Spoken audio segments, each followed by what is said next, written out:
Hello Scorpio and welcome to my channel Green Lion Goddess Tarot. Okay, my goodness. Lots of cards have come out for you. Boom. Wow, lots. Okay, wow. All right. So this is the reading we have for this week. We have moved into Taurus season, your opposite sign, and there is a Mercury retrograde in the sign of Taurus. So as you know, retrogrades can bring revising, reworking, revisiting, reevaluation. But interestingly, we're in the middle of eclipse season as well. So that's why we've got the Tower coming in, release and revelation, and the Empress, beauty and abundance.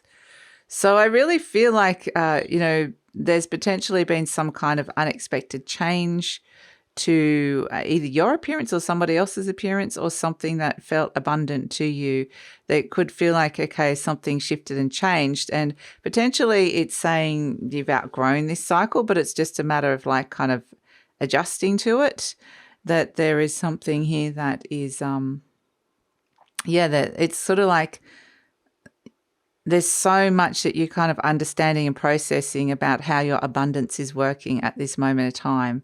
So, yeah, again, it feels very eclipse-like energy with the Tower and the Empress. We also have the Knight of Shells, charm and passion, and the King of Acorns, optimism and innovation. So this is the Knight of Cups and the King of Wands coming in. So I feel like whatever this sort of thing that you're suddenly seeing in a different light, that is very connected to the Empress energy. So yeah, the beauty, abundance, but Empress is also about money and love as well. So it feels like there's some sort of like shift in your perspective. We're seeing something very differently. This is kind of potentially getting you really motivated here with this King of Acorns. Look at that horse ready to rise up and just kind of go for something. It's about to gallop off. And, so it's this sense of motivation and drive that's coming in with it, and feeling perhaps very optimistic about some of the changes or innovations that you can bring into your world at this moment in time. So the Knight of Shells, charm and passion, there could be someone around you that you're wanting to kind of move away from, because it feels like there's something superficial there or surface level that you can't necessarily trust. So that's kind of what I feel like you're motivated. You're potentially seeing somebody's true colors here, or seeing a situation for what it truly is.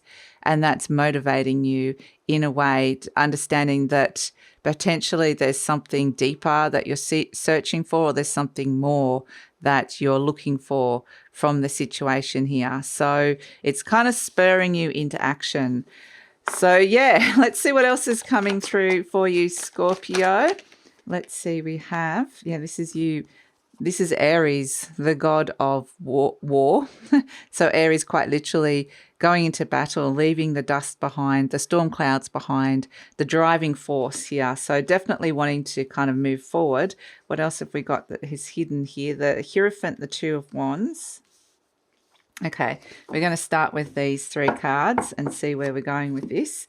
Okay, so interestingly, with the Hierophant and the Two of Wands, the Hierophant here in this deck, and this is a very Taurian energy. Taurus is, the major arcana for Taurus is the Hierophant, or the High Priest, however you see it in your deck. And in this particular deck, because it's a Mythic Tarot, it's the Greek myths, this is Chiron, the Centaur, and the Wounded Healer that is in the cave. And it's all about learning and understanding and seeing the light with things that have been wounding you, and gaining the knowledge and understanding that is needed for that. So it's almost like it's something that you're potentially committing yourself to, that is about overcoming some wounds and moving forward. That feels really important. And then we've got Jason, interestingly here, Jason of the Argonauts, who's on the search for the golden fleece, the thing that can heal him. So it's kind of like going out. He's just come out of the cave, and inside the cave you can see is Chiron there, the centaur lurking in the cave. He's gone and done this healing work. But there seems like he's ready to come and step out and see the world again through new lens, through new eyes, and explore new paths. There's a new dawn. The sun is rising here. But it's kind of tentatively coming out and going, okay, what are these new things or new connections or new people? What's out there? So it really has this sense of perhaps the search for the healing journey continues, but there's been enough healing that you're ready to kind of come out of the cave, the metaphorical cave. You're ready to kind of come out and explore some new connections and paths. And so this is what, you know, when you come out, you've got your armor on. You need to protect yourself like Aries, the god of war. And it might actually be really hard to focus on the new path or to find the new path as well, or to focus on this because, you know, it's really about taking the reins, taking control, and being the driving force. Determination is coming in here, getting really, really determined, and just saying, I want to leave some of that kind of drama behind, the storm clouds behind me. So, yeah, I feel like that's actually, like you said, with the King of Wands getting really, which can be a very Aries card, Aries energy. And we're just in between eclipses, actually. We're in eclipse season, Scorpio. So we've just had the new moon in Aries, but the next eclipse is going to be on the 5th of May, which is the full moon in your sign. So at 15 degrees. So this is going to be having kind of some major impact, and this can be major transitions that are happening here, like fated transitions that are occurring here. We have the Magician reversed, and we'll see, I'll just pull another card, and then we've got the Queen of Wands. Okay, so we've got the King and the Queen of Wands here, the King and Queen of Fire, and the Five of Wands. Okay, so the Magician, interesting. So Jason leaves the cave and finds the warrior spirit within to take something on or to charge forward, the Aries energy. And then the Magician energy is where you're meeting the struggle here. This is Jason meets the dragon. The dragon's holding the golden fleece, the thing that he's looking for to heal, to help heal. Everything that touches the golden fleece heals. So it can heal anything, this golden fleece, and that's why he's on this quest to try and find it. But it's a quest for healing, absolutely. But he comes up against the dragon, which is a battle with the dragon. So whatever this thing has been really like a test or a battle in your life or a challenge, this can feel like a bit of a reality check that comes through with the Five of Wands. But definitely there's a sense with the Magician reversed is there's a real internal sense of being aware of the things that you're really struggling with here, that you're wanting to kind of overcome. So interestingly, Jason has got support here with this very powerful witch. And she is, whether he's aware of it or not, because he's embroiled in the battle and the contest and trying to get the golden fleece off the dragon, but this powerful witch is here helping him. And that can be your divine feminine that comes in, the powerful divine feminine soul source, kind of soul energy that comes in. So that can be, or it could be someone around you that's like a powerful support person for you at this moment in time. So I feel like there's a little bit of questioning of, am I strong enough to be doing this with the Magician, like reversed? Like, I'm not sure how I'm going to do this, or, there could be questions around that, the uncertainty about the taking on the dragon, whatever that, the thing that it represents in your life that you've been challenging with. And I do feel like it's associated with some of the revelations or information that's coming to you at this moment in time about healing wounds and moving forward. So speaking of powerful witches and divine feminine, here we have the Queen of Wands. So the Queen of Fire. So you've got King and Queen of Fire. Often when that comes around, it can feel like there's somebody you're really attracted to around you, or there's a very compatible relationship. But there might be a little bit of a questioning of this dynamic or this relationship that comes through, because the King of Wands is next to the Knight of Shells, which is saying, yeah, it's all fire and passion and it feels exciting and, motivation and drive, and perhaps there's a lot of sexual attraction with this person or whatever it is, but is there the depth that this Queen of Wands is looking for? So it's kind of saying that powerful witch energy lies inside of you. This is the divine feminine. And the Queen of Wands could be a Leo energy around you. There's a lot of fire signs around you at this moment, even Cancer. There's Sagittarius, Leo, Aries around, and there's also a lot of Cancer and Taurus kind of energies around you at this moment in time.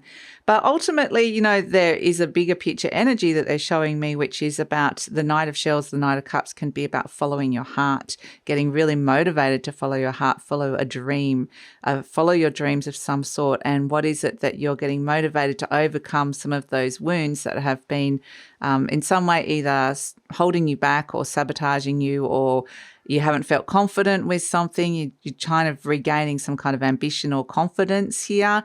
And so that's what this Queen of Wands is doing. She's very warm and very much attracting, very attractive. Other people might be finding you attractive, or there might be someone around you that you're finding attractive.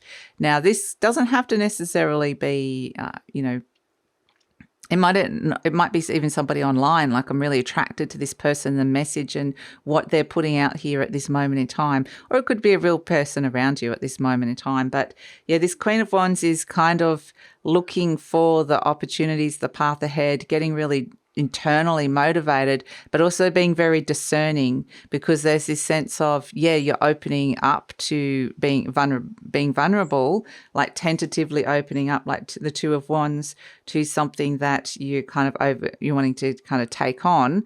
But at the same time, it's almost like you feel like you need to be discerning and protect yourself at the same time. So I feel like this is there's a challenge to it, but there's a sense of being able to release some old energy that is pent up inside of you, and that this shift of perspective can be actually really healing and motivating that comes in here.